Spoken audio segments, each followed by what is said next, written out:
U.S. Secretary Kristi Noem must resign or face impeachment?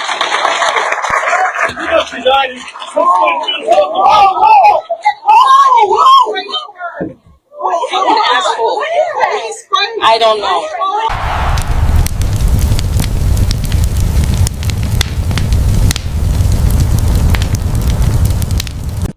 One local reporter here posted on Facebook the following comment, quotes, "Here comes a sentence I never in 1,000 years would have imagined I'd type.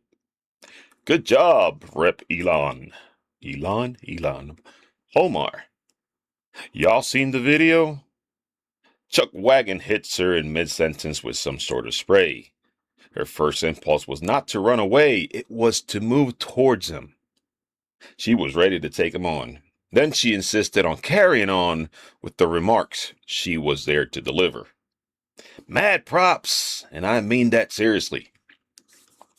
Now, the downside of all of this is that some of you are crazy. Some of you are typing away and sharing posts that the whole thing was some sort of stage setup. Hey Gomer, have you thought about how that might work? Hey you, yeah you, want to make some money? Here, spray this on the face of a U.S. Congresswoman while she's talking. If you're not shot or killed, you'll go to prison for a while. But the good news is we'll give you $1,000. End of quote.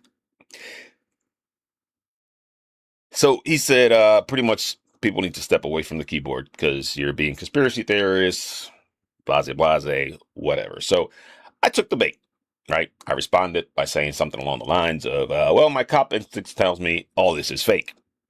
He then responded to my post saying, quote, so your former cop instinct says this guy is willing to go to prison.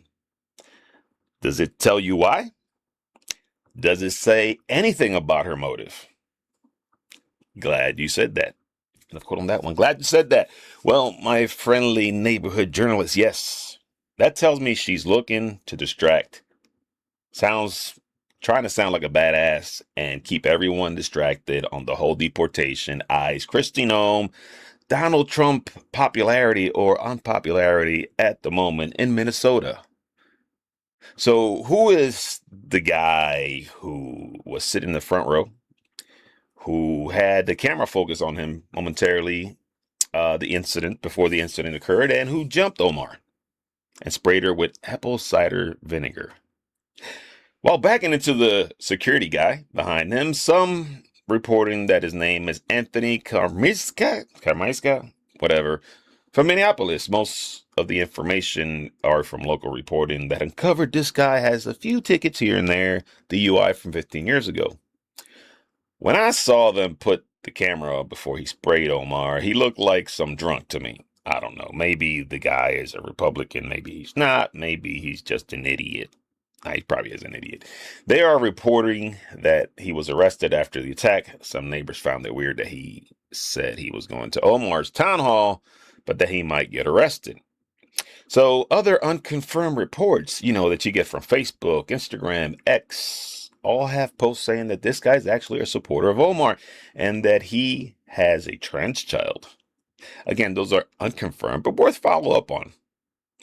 There are actually people out there saying that she acted weird after getting sprayed with the unknown substance. Soon after she lunges at the guy, what I and many in my position would probably expect her to back away, look at her clothing, right? Look at her security grab her and get her out of there. The funny part is that people out there, saying that this is not staged were the same ones that said that President Trump's incident in Pennsylvania where he got his ear shot was staged. Can't make that stuff up. So people are asking, why would she stage this? Well, it's just like the riots in Minnesota. They're there to distract the corruption with the whole daycare leering center nonsense. Apparently, she had some sort of wine company that all of a sudden vanished. The company she claimed now has vanished. Let's hear what Benny has to say about this guy and the whole clown show. People in the crowd say this smells really bad. So it's obviously potent. It's something. There are acid attacks, by the way, regularly in the Muslim community. Who knows what this could be? It could be very dangerous. You should get yourself to a hospital to make sure. But instead, Ilhan Omar demands that she keep giving her speech, and her security guards just let her? What? Also, by the way, every single media outlet on earth was there to cover this. Funny how that always happens. You can see the number of cameras in the crowd. Fox News, CNN, C-SPAN was covering it live. Is this normal? No, it is not for some dingy town hall in a moldy basement in Minneapolis. And so it just spiked our suspicions, and, well, it also was, of course, a very bad news week for Ilhan Omar. There's a reason why people are calling her Jessie Smollett right now. Part of that bad news week came because of us, actually, our channel. We exposed Ilhan Omar's fake winery. Millions of people have watched this, 38,000 reposts, 106,000 likes, and we showed that Ilhan Omar is claiming millions off of a winery that doesn't exist. She's also being put under federal investigation because of her finances, and today seems like a perfect day to get attacked, some are saying online. They think we're idiots. Jessie Smollett 2.0. Let's go ahead and look at a few things. One, her attacker. Her attacker's name's Andy Kazmierskiak. Okay? He has kids that, let's just say, are not MAGA. People are claiming this is her MAGA far right-wing attacker. No, actually, they're a far left-wing family. Fathers aren't super proud. Right-wing dads and MAGA dads aren't super proud of their gender-pronounced, gender-fluid, queer kids like this with their red hair to boot. This is not typical MAGA America First family activity. Ilhan Omar's alleged attacker seems to have some far-left gender pronoun children.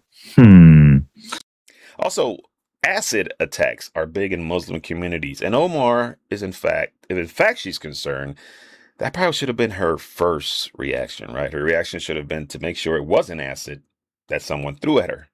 But again, why do I think it was staged? Well, this is why. Another major asset she listed in her financial disclosure is this winery. What does a Somali know about wineryism? Okay, that was in 2023.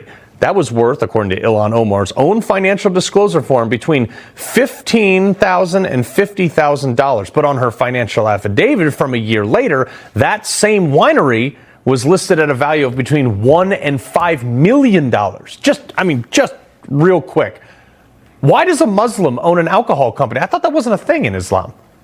Anyway, it gets weirder. Up until yesterday, Benny Johnson was able to find their supposed inventory bottles and all the things they had, their office location, and a bunch of other information on the business. But as of today, those sites are totally shut down, and any mention of their website has been wiped off the internet. I'm talking gone. The Wayback Machine, all these other crafty little archive sites, everything is gone. Like, deleted the root service. I called my computer buddy Jim. He couldn't even find it. It was some fancy AR jargon bot machine for recovery. I don't even know who was explaining it to me. He couldn't even find it, which is weird that a company that boasted an award-winning wine, the quote double gold winner in 2022 San Fran Chronicle competition, with a corporate value of up to $5 million, would just vanish into thin air. Although I do not have proof, I do not doubt the extent that these clowns will go for power, for clout. I do not trust them, and honestly, it looks like a horrible Saturday night skid. Really, it's bad. She stayed with the same outfit after being sprayed with the unknown substance, and then continued her tour of showing her followers how strong she is. And with that, we will take a few questions. Congresswoman, what is your message? We'll call on Tom. Run out of time. Any concern about doing events like this? Any fear after what happened to you last night at a town hall meeting? Well, I think my presence here should tell you that the fear and intimidation doesn't work on me.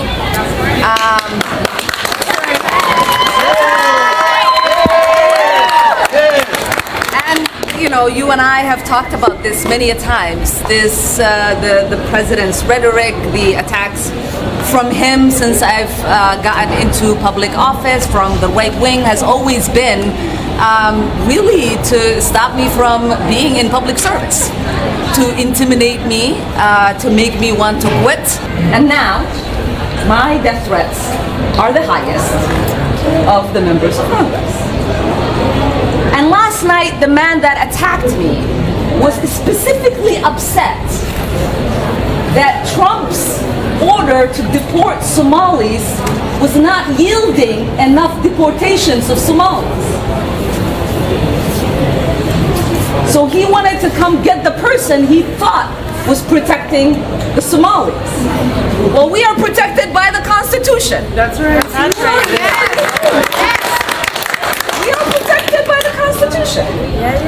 And so I do believe that the facts of the situation are that I wouldn't be where I am at today, having to pay for security, having the government to think about providing me security if Donald Trump wasn't in office and if he wasn't so obsessed with me. It is ironic that just last night he was on stage moments before I was attacked, talking about me. And then when asked about my attack, he said, I don't think about her. Does he not remember? Is he suffering from dementia? How do you spend 20, 30 minutes on stage obsessing over me by name multiple times, and then moments later say, Ilhan Omar, I don't think about her. She's looking to sound tough, while at the same time, she has to complain about paying for security because MAGA this, MAGA that, and that this guy MAGA is going after her and intimidate her, but she is not easily intimidated. You see, I know that we are not going to hear from this guy again. Probably won't hear. This is probably the last you hear about him. They will not report on him anymore, and everything will be handled behind the scenes, unless they actually prove that she staged this whole thing. Then maybe we'll hear about it. That would be epic, though. And I will have my popcorn ready later.